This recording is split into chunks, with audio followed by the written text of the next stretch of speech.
પુણ્યશાળીઓ જીવો માટે તો કૃપા ભગવાન કરે ભાગવતથી, પણ શું પાપીઓનો પણ ઉદ્ધાર ભાગવતજી કરી શકે? તો કહ્યું, હા, આ જગતનો ગમે તેટલો મોટો પાપી હોય, પણ જો ભાગવત સુધારસના એ પાન જો કરી લે તો ભગવાન એના સમસ્ત પાપોમાંથી એને મુક્ત કરી પોતાના આશ્રયમાં સ્વીકાર કરે છે. ગમે તેવો દુનિયાનો પાપી હોય. ગીતાજીમાં પણ કહ્યું ને, અપી ચેત્સુ દુરાચારો ભજતે મામ અનન્ય ભાગ સાધુરેવ સમંતવ્ય સમ્યક વ્યવસિતો હિ સહ. મને ભજનારો ગમે તેવો પાપી પણ મને ભજવાનો સંકલ્પ કરે તો પછી એને સાધુ જાણજો, કારણ કે હવે એના જીવનમાં પાપ ટકવાના નથી. એકવાર ભગવાનમાં પ્રેમ પ્રગટી જાય ને પછી પાપ તો ખરી પડતા હોય છે.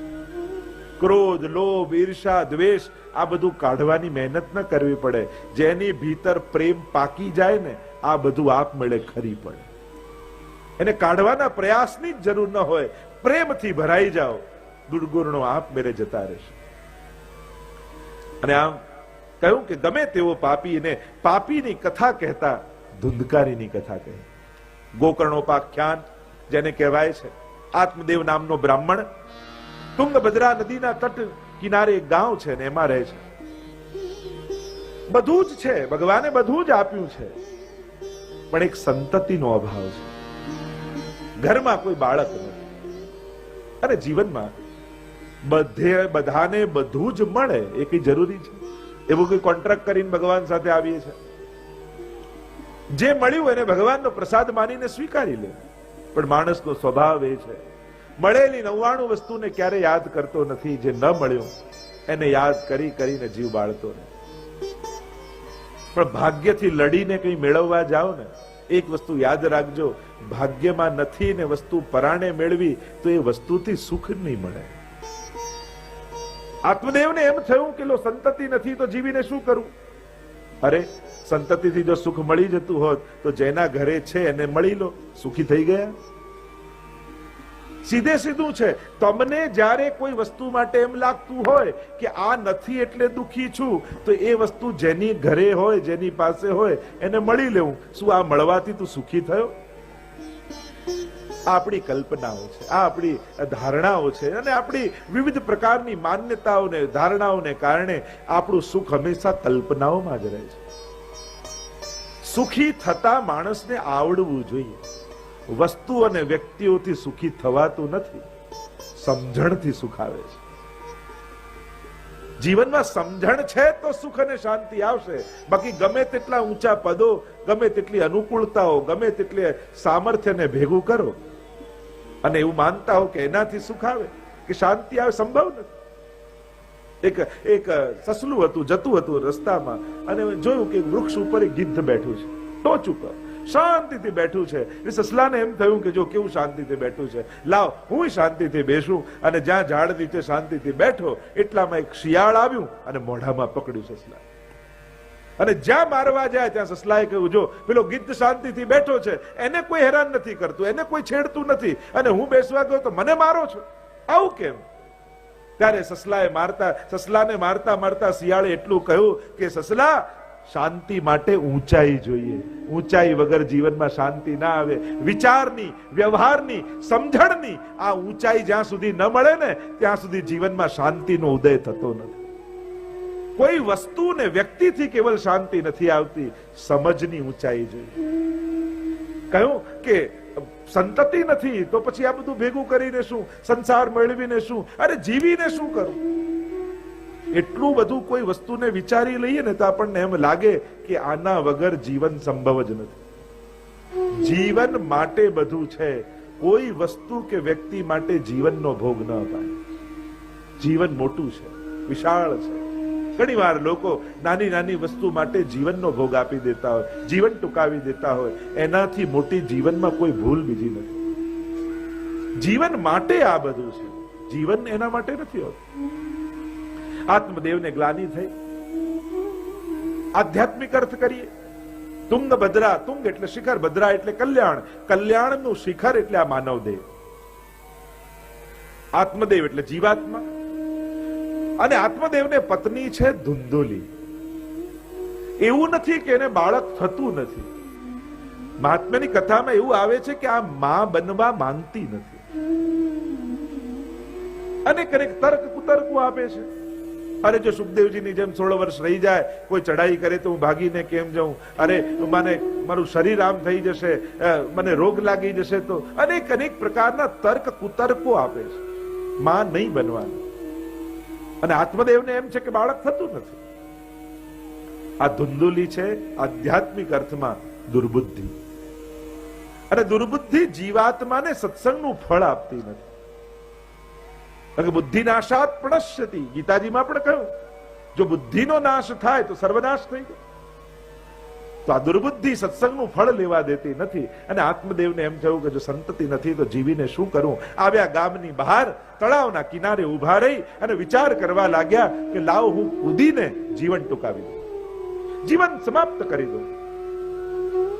અને જ્યાં કૂદવા જાય ત્યાં નજર પડી એમની, એક મહાત્મા બેઠા છે. એનું તેજ દૈદીપ્યમાન થઈ રહ્યું છે. થયું કે આમના ચરણે જાઉં અને સાંભળ્યું છે એવું કે કોઈ મહાપુરુષના આશીર્વાદ લો તો એ ભાગ્યને પણ બદલી નાખવાનું સામર્થ્ય રાખતા હોય છે. દોડતા ગયા આત્મદેવ, ચરણોમાં પડ્યા, પ્રણામ કર્યા, આજીજી કરતા કહ્યું કે આપ કૃપા કરીને આશીર્વાદ આપો, મારા ઘરે પારણું બંધાય. મહાપુરુષે આંખ બંધ કરીને જોયું અને આંખ ખોલીને કહ્યું કે આત્મદેવ, આ જન્મમાં નહીં, 7 જન્મ સુધી તારે કોઈ સંતતિનો યોગ જ નથી. અને જ્યારે કોઈ આવું મહાપુરુષના મુખે સાંભળ્યું અને હવે તો મનમાં એવી ગ્લાનિ થઈ, હવે જીવીને શું કરું, માથું પછાડવા લાગ્યો. આત્મદેવ કહેવા લાગે, જો આપ કૃપા નહીં કરો તો અહીંયા ને અહીંયા જીવન ટૂંકાવી દઈશ અને બ્રહ્મ હત્યાનું પાપ આપને લાગશે. કરુણા જાગી મહાપુરુષને અને ઝોળીમાંથી ફળ કાઢી અભિમંત્રિત કરીને આપ્યો આત્મદેવને અને કહ્યું, જા આ ફળ તારી પત્નીને ખવડાવજે, ઠાકોરજી કૃપા કરશે તો તારા ઘરે પારણું બંધાશે. પ્રસન્ન થઈ ગયો આત્મદેવ, ખુશ થતો થતો હાથમાં ફળ લઈને દોડતો દોડતો આવ્યો. ધુંધુલીને કહેવા લાગ્યો, જો ઠાકોરજીની કૃપા થઈ ગઈ છે, આ ફળ તું ખાઈશ તો આપણા ઘરે પારણું બંધાશે. અને ધુંધુલીએ તો ફળ લઈને પાછું માથે માર્યું કે ક્યાં પાછી આ લપ આવી. બધું જ ઘરમાં શાંતિ થઈ ગઈ હતી, બધું ભૂલાઈ ગયું હતું અને પાછું આવ્યું.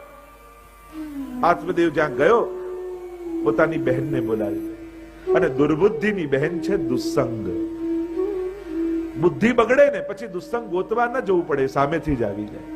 અને દુર્બુદ્ધિ અને દુસ્સંગ આ બે જે દિવસે ભેગા થયા પછી એનું પતન કરતા કોઈ ન રોકી શકે. બુદ્ધિ ખરાબ હોય, વિચાર ખોટા હોય તો સારા વ્યક્તિનો સંગ રાખજો, જેથી સદવિચારો આપે. પણ જો દુસ્સંગ કરી લીધો, દુસ્સંગી વ્યક્તિ તમારા પાપોને મનમાં દ્રઢ કરી દેશે. જે પાપ પ્રત્યે ગ્લાની છે ને એ ગ્લાની ખસેડી દેશે. એટલે કે પાપ કરતા પણ મનમાં સંકોચ નહીં આવે.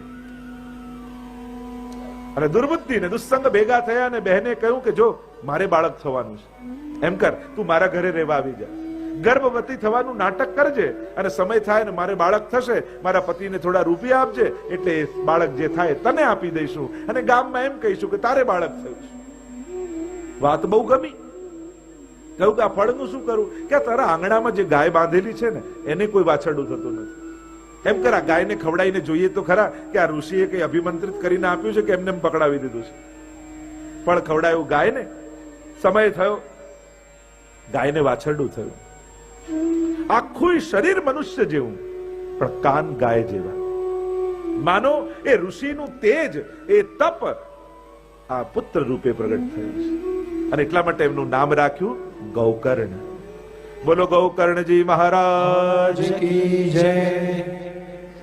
અને અહીંયા સમય થયો, દુલદુલીના બહેનને બાળક થયું છે અને અહીંયા સમાચાર આત્મદેવને મળ્યા.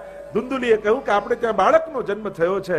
પ્રસન્ન થતો થતો અહીંયા આવ્યા આત્મદેવ અને ધુંધુલીને કહ્યું, અરે આનું નામ રામદાસ રાખીએ, કૃષ્ણદાસ રાખીએ. કહ્યું કે ના ના, આ તો મારું બાળક, આનું નામ હું ધુંધકારી રાખું છું. ખૂબ આનંદ છે, આનંદ સમાતો નથી. ભાગ્યમાં નહોતું ને સંતતિ મળી. ઘરે લઈને આવ્યા, પણ જેના જન્મમાં જ છલ કપટ હોય એના લક્ષણો પ્રગટ થવા લાગ્યા. બાળક મોટું થયું અને છલ કપટથી થયેલું આ બાળક એવું દુષ્ટ બન્યું નાના નાના બાળકોને મારી નાખનારું થયું, કુવામાં ફેંકી દે, મરદાઓના હાથમાં પડેલા પિંડોને ખાનારું થયું, એવો પાપી થયો. માને આવી ગ્લાની, આત્મઘાત કરી લીધો માતાએ. ગૌકર્ણજી તો વિદ્યા અભ્યાસ કરવા માટે ગુરુને ત્યાં ગયા છે. આત્મદેવને થયું, અરે આવી સંતતિ કરતા સંતતિ ન થઈ હોત તો સારું થાય. શું કરું? ગૌકર્ણજી આવ્યા ગામમાં. જોઉં કે પિતાજીને આટલી ઉંમર થઈ, હજી સંસાર આસક્તિ ગઈ નથી, હજી આ બધામાં મન જોડીને પોતાના જીવને બાળી રહ્યા છે. હવે તો ભક્તિ કરવાનો સમય આવ્યો છે. દરેક વ્યક્તિ એનું ભાગ્ય લખાવીને લાવે છે ને એમ એનું જીવન ચાલે છે. કોઈ કોઈનું ચલાવી શકતું નથી ને કોઈ કોઈનું રોકી શકતું નથી. ઘણીવાર એના ભાગ્યમાં આપણે નિમિત્ત તો હોઈએ છે, પણ એનું ચલાવનારા આપણે નથી હોતા. ભગવાન ઘણીવાર કોઈના જીવન માટે આપણને નિમિત્ત કરતો હોય છે, પણ નિમિત્ત બનેલા વ્યક્તિએ ક્યારે એવું નહીં વિચારવું કે હું આનું પૂરું કરું છું, હું આનું ચલાવું છું. એને તો હંમેશા એમ જ વિચારવું, હું માધ્યમ છું. ભગવાને મને માધ્યમ બનાવ્યો. જો હું ન બન્યો હોત તો ભગવાન બીજા કોઈને પસંદ કરી લેત, પણ એના ભાગ્યમાં જેટલું છે એટલું તો એના સુધી પહોંચવાનું જ છે.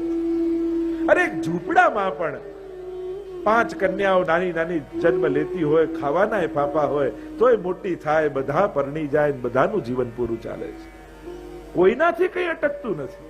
અને મોટા મોટા કુટુંબમાં રહેલા લોકો ચિંતા કરી કરીને અડધા થઈ જાય. પેલો ઝૂંપડા વાળો નિશ્ચિંત થઈને ફરતો હોય, અને જેને ત્યાં બધું હોય એ ચિંતામાં અડધો થઈ જતો. ચલાવનારો પરમાત્મા છે, આ ભરોસો રાખો.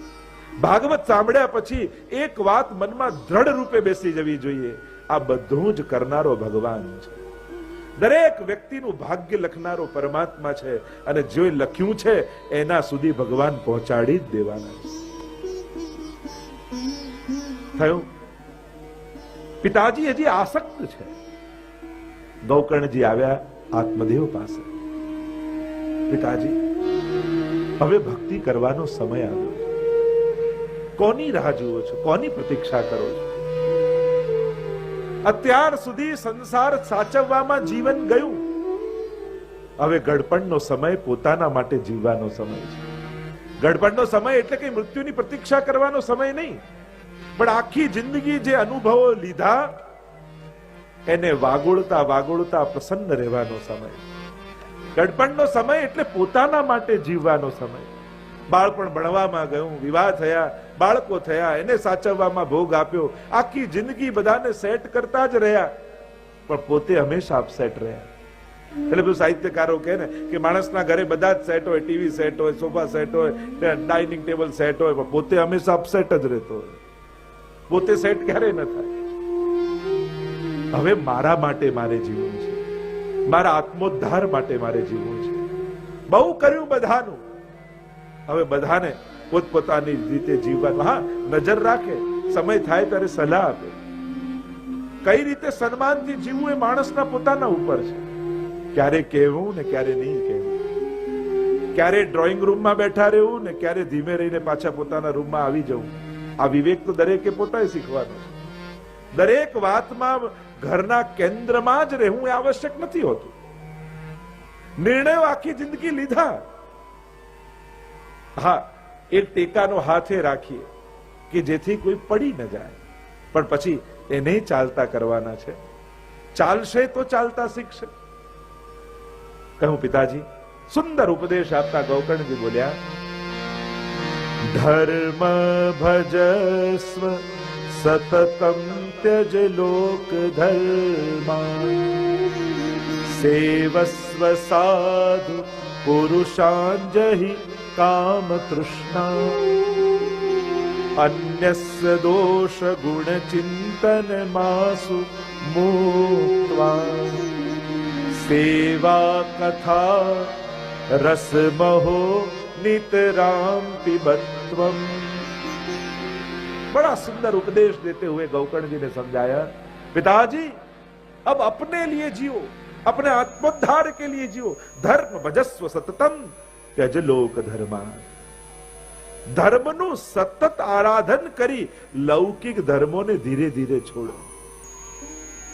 ધીરે ધીરે પોતાને સમેટતા જાઓ. જેમ કરોળીઓ જાળ ફેલાવે ને પાછો કામ થઈ જાય તો સમેટી પણ લે, માણસની તકલીફ એ છે જાળ ફેલાવતા એને આવડે છે પણ સમેટતા નથી આવડતું. ક્યારે કરોળીઓ પોતાના જાળમાં ફસાતો નથી, માણસ પોતે પોતાની જાળમાં ફસાઈ જાય છે. ધર્મ ભજસ્વ સતતમ ત્યજ લોક ધર્મા. લૌકિક ધર્મોને છોડો.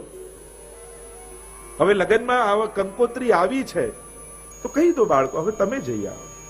દરેક જગ્યાએ આપણી જ ઉપસ્થિતિ હોવી જરૂરી નથી. હવે આપણને આપણો ખૂણો ગોતતા આવડવું જોઈએ. હવે મારે શું કરવું છે, હવે મારા જીવનની પ્રાયોરિટી શું છે એ દરેકે નક્કી કરવી જોઈએ. બાળપણમાં જુદી હોય, યુવાનીમાં જુદી હોય, અને હવે જ્યારે ઉંમર થવા આવી છે, 60 ને પાર થયા છે, હવે મારી પ્રાયોરિટી શું હોવી જોઈએ. જીવનમાં એવા જ નિર્ણયો લો જેથી તમારું ઘડપણ સારું જાય, ઉત્તમ રીતે જાય. કારણ કે હવેનો સમય ભગવાનની ભક્તિ કરવાનો સમય છે. હા, સંસારની જવાબદારીઓથી ભાગવાની વાત નથી, પણ જવાબદારીઓ હવે ધીમે ધીમે બીજાને આપવાની વાત છે. એક છે જવાબદારીઓથી બચવું, બીજું છે જવાબદારીઓથી ભાગવું, અને ત્રીજું છે જવાબદારીઓ હવે બીજાને આપવી, સુપ્રત કરવી. આ રીતે આપણી પરંપરા, આ રીતે આપણો પરિવારનો રિવાજ અને આ આપણી કુળ પરંપરા, બસ એ મોભો તું જાળવી રાખજે બેટા. એવા આશીર્વાદ આપી અને એ પરંપરા અને રિવાજોને સાચવે. પોતાની પરિવારની કૌટુંબિક જે સંસ્કારો છે એ આગળની પેઢીમાં જાય એવી વ્યવસ્થા ધીરે ધીરે કરવી.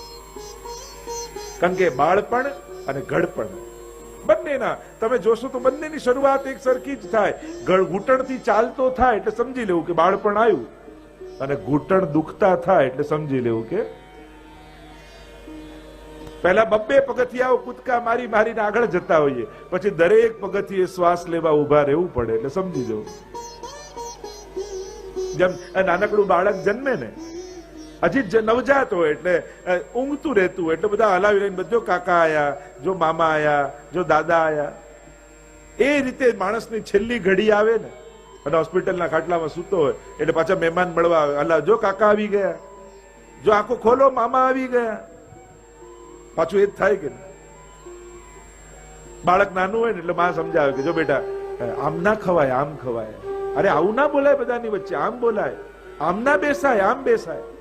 એ જ દીકરો મોટો થાય ને બા ગરડા થાય એટલે કે બા બધાની વચ્ચે આવું ના બોલાય, બા આ રીતે ના બેસાય, આમ બેસાય, બા આ રીતે ના ખવાય, આમ ખવાય. આ દુનિયા તો ગોળ છે, બધું ફરી ફરીને પાછું આવે છે. અને એટલા માટે જે આપ્યું છે એ ફરીને પાછું આવશે. સન્માન માણસે પોતાની જાતે, જો અમુક વસ્તુ માંગવાની ન હોય, મેળવવાની. પ્રેમ માંગો મજા જ ના આવે, એ તો મેળવવાનો. સન્માન માંગો મજા જ ના આવે, એ તો સન્માનીય બનવું પડે, મેળવવાનું. અમુક વસ્તુ મેળવવાની હોય, એ માંગવીને મળે એમાં મજા જ નથી. સન્માનીય થવું પડે, આદરણીય થવું પડે. આપણા પરિવારના આદર્શ રૂપે આપણે આપણી જાતને પ્રસ્થાપિત કરવી પડે. શું આપણા ગયા પછી તમે એમ માનો છો કે આપણું જીવન એવું છે કે ઘરમાં જ્યારે પણ કોઈ ધર્મની, સત્કર્મની વાત નીકળશે તો આપણી સંતતિઓ આપણને યાદ કરશે કે પપ્પા જેવું મારે કરવું છે, મારે મમ્મી જેવું કરવું છે.